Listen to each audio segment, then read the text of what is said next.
সেই রক্তপাত যে কৃমি অবিলম্বে তাকে গ্রেপ্তার করতে হবে, সেই বিডিওকে এবং যারা এই কাজ করেছে। বিডিও হচ্ছে তাদের অ্যাকমপ্লিশ, আইনের ভাষায় তাদের সহযোগীরা। গত বছর 16ই অক্টোবর এখানে দেখুন পোস্টার আছে আমাদের, যে আমরা নির্বাচন কমিশনকে ডেপুটেশন দিয়ে কমিশনারকে এই কথাগুলোই বলেছিলাম যে এখানে যারা বিডিও আছে বা অন্য যারা সরকারি আধিকারিক আছে, বিডিওরা বিশেষ করে, তারা প্রত্যেকেই হচ্ছে এই জমানায় শূন্য পেয়ে চাকরিতে জয়েন করেছে এবং টাকা দিয়ে তারা ঢুকেছে।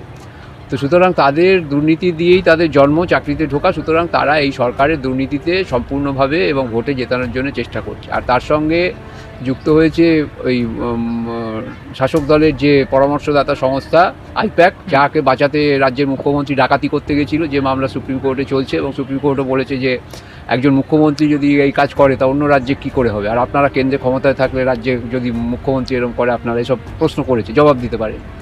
তো রাজ্য, পশ্চিমবঙ্গ রাজ্যটাকে চোর ভিখিরি এবং মাতালের রাজত্বে পরিণত করেছে এই সরকার, দুর্নীতির রাজত্বে পরিণত করেছে। এবং আজকে যে ঘটনাটা ঘটেছে, আমরা এই গত বছর অক্টোবর মাসে, মানে আজ থেকে 6 মাস আগেই নির্বাচন কমিশনকে আমরা বলেছিলাম যে এই ধরনের ঘটনা ঘটবে এবং নির্বাচন কমিশন যেন এই ভোটকর্মী তাদের কেন্দ্রীয় বাহিনী দিয়ে নিরাপত্তা দেয়।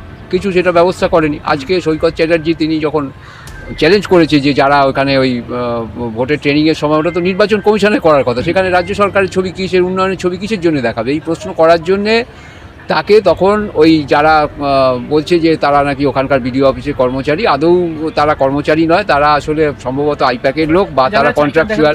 হ্যাঁ, আই কার্ড দেখাতে পারেনি এবং এসব দেখানোরও তো কোনো দরকার নেই।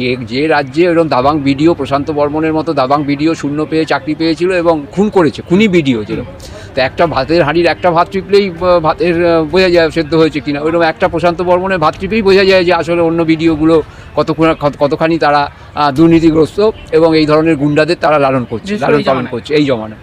তো সেই জায়গা থেকে আজকে সংগ্রামী যৌথ মঞ্চ যেহেতু ঠিক করেছে যে সমস্ত জায়গায় প্রতিবাদ করবে, একই সাথে নির্বাচন কমিশনকেও আমরা ডেপুটেশন দেবো যে আপনাদের ভূমিকাও আমরা কোনো স্বচ্ছতা দেখতে পাচ্ছি না। কেন্দ্রীয় বাহিনী কোথায় থাকছে? কেন্দ্রীয় বাহিনীর তো ওখানে থাকার কথা, ওই ভোট কেন্দ্রে যেখানে ট্রেনিং হচ্ছে সেখানেও থাকার কথা। এত লক্ষ লক্ষ নাকি কেন্দ্রীয় বাহিনী আসছে, তারা কোথায়? তো সুতরাং সংগ্রামী যৌথ মঞ্চ এই সমস্ত কোনো তারা রাজনৈতিক দলের পাচাটা নয়, তারা চায় যে সংবিধানে যেভাবে বলা আছে নির্বাচন করার কথা, সেই স্বচ্ছভাবে নির্বাচন করতে হবে এবং অবিলম্বে ওই বিডিও যার অফিসে আমাদের সৈকত চ্যাটার্জি রক্তপাত ঘটেছে, রক্তপাত হচ্ছে একটা ক্রিমিনাল অফেন্স আপনারা জানেন, সেই রক্তপাত যে অবিলম্বে তাকে গ্রেপ্তার করতে হবে, সেই বিডিওকে এবং যারা এই কাজ করেছে। বিডিও হচ্ছে তাদের অ্যাকমপ্লিশ, আইনের ভাষায় তাদের সহযোগী। অবিলম্বে নির্বাচন কমিশনকে তাদের গ্রেপ্তার করতে হবে। নির্বাচন কমিশন এর আগে আপনাদের স্মরণে আছে 6 মাস আগে যখন দুজন WBCS অফিসার ধরা পড়েছিল, তাদের বিরুদ্ধে FIR করার কথা বলেছিল, সেই FIR আজও হয়নি। কিসের জন্য একটা কোনো আধিকারিকের বিরুদ্ধে FIR হচ্ছে না? কিসের জন্য? তাদের কেন অ্যারেস্ট করা হচ্ছে না? আমরা নির্বাচন কমিশনকেও এই প্রশ্ন করছি এবং আমরা ডেপুটেশন দিতেও সেই প্রশ্ন করব। আর পাশাপাশি যে রাজনৈতিক দল এই ঘটনা ঘটাচ্ছে, পশ্চিমবঙ্গের মানুষ তারা নিশ্চয়ই আগামী দিনে এই ভোটে তার হিসেব বুঝে নেবে।